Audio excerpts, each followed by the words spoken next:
Ayan, magandang hapon po muli sa aking mga taga-subaybay sa channel po ni Dan TV Vlog. Ayan, doon po sa aking mga nakaraang vlog ay upcoming pa po ulit dito po sa aming destinasyon. Dito po yan sa Mayon Rest House. So, nandito na po kami sa location.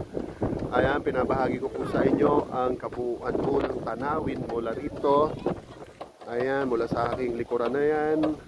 Andyan po yung parking area. So, dahil po sa medyo masama talaga ang panahon, so iilan-ilan lang po ang mga turistang nandito. So, swerte po tayo at medyo hindi maraming tao. Alright, so ito po ang kabuuan ng rest house. Andyan po yung mga establishment. Ayan, lalapit po tayo rito. Bago po magpatuloy, ang location pa lang dito, parking ay sa dito ng Tabaco City. Mega love shout out po sa ating mga kababayan ng Tabaco City, Albay. Ayan. So, ayun po, may malaking mga monument signage andun sa taas. I love Tabaco. Oy, may galab shout out sa mga taga Tabaco. Proud tayo bilang mga Bicolano na mayroon po tayong ganitong mga tourist attractions o pasyalan. Alright, so dito po ang nakikita ninyong yan ay ito po yung Mayon Planetarium. Alright, so mamaya kung may pagkakataon mapasok po natin dyan, malaman natin ano po ba ang operational functions ng planetarium na yan. Kapag kakalam natin, malalaman po natin ang buong impormasyon ng geographical status ng Mayong Bulkan. So yan po, kaya meron tayong Mayon Planetarium. Alright, so lapitan po natin itong information placards na yan. Kung mababasa po ninyo, ayan, ito, sasabihin ko na lang po kung sa mga hindi nakakabasa. Alright, City of Tabaco, ang sealed po niya, Mayon Planetarium and Science Park. Oh wow, Science Park po pala ito. Located 3,000 feet above sea level o 3,000 feet. So, doon po sa sinabi kong vlog sa nakaraan sa sinundan po nito, ang peak po ng Mount Mayon is 2,000 feet. 2,000 meters above sea level. So dito po mababasa po ninyo 3,000 feet. Dito kino-convert pa po yan. So sakto po yan. So dito, sabi dito sa information board na to, located 3,000 feet above sea level, Mayon Planetarium and Science Park is nestled on the slopes of beautiful Mount Mayon. Tama, kasi po na almost nasa 1/4 na ng area to saan siya nakaslope. Location po niya. Okay, Mount Mayon, and it is first of its kind in the whole of Bicolandia. The planetarium is a perfect destination of students and tourists who will be slide shows and presentation in its astro, cinema, and science exhibits in its mini museum, even as they can enjoy an unparalleled view of Tabaco City. Wow!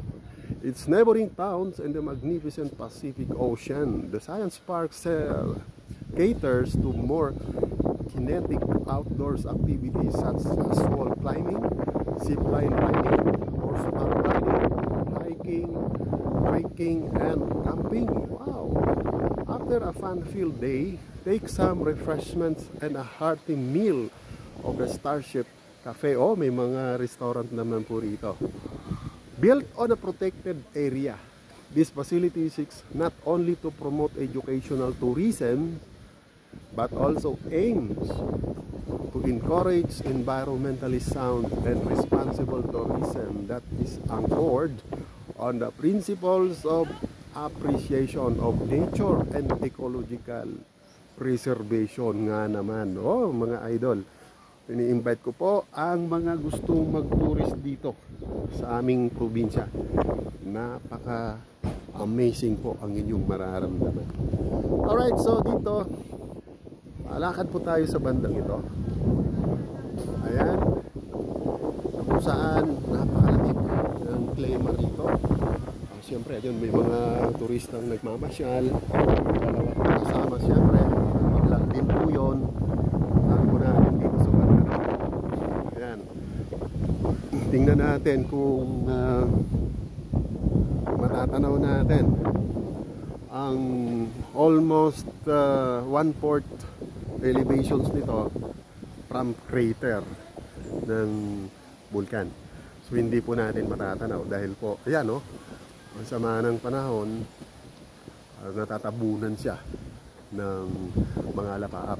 But then, nandito na po kami sa pinakamalapos, malapit na. Hanggang dito lang po ang kalsada nito. Hindi na po yan pwedeng yan.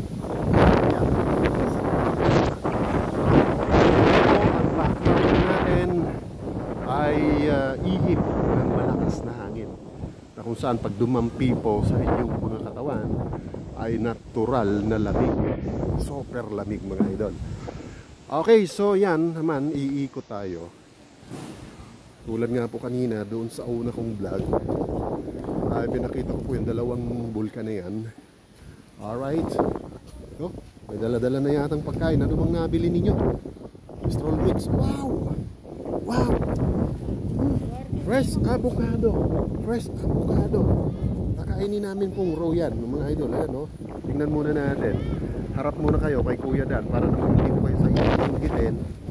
Pero may mga nagbibita ritong vendor. Ayan sila, oh. Steady lang po kayo dun, mga iwa. Pagkatapos ko ng vlog, mag-uusap tayo, ha? Ano pangalan mo? John Carl. Si John Carl. Ikaw naman, iha? John Carl. Napakagandang mga hanap buhay nila, no? Kabili na kami sa kanya. Ayan, mamaya-maya pa ulit pagbaba. Alright, tingnan natin si Kuya Dan kung paano kakain ng hinog na avocado na kung saan binili lang po namin dito. Alright. Ay, nako. Ayan.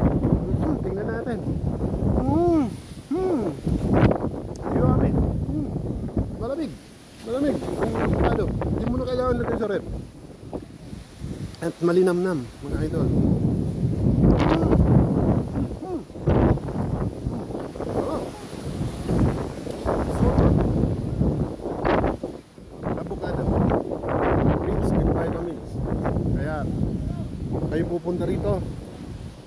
Kayo pupunta rito, ay kakain kayo ng mga prutas na dito na mismo po yan tinatanim at dito na rin po nila ibinibenta. Okay, tingnan natin. Nababalatan. Ayun o, si ano, stroll mix, naglalaro.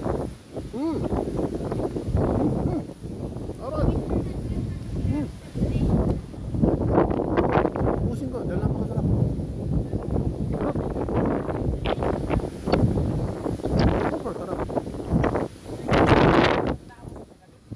Only in the Philippines, province of Albay. May presko hinog. Lapit na rep. Nakakain mo ng raw. Hinog na siyempre. Without any additional mga additives na whatever. Ito na, direct na. Finish. Alright.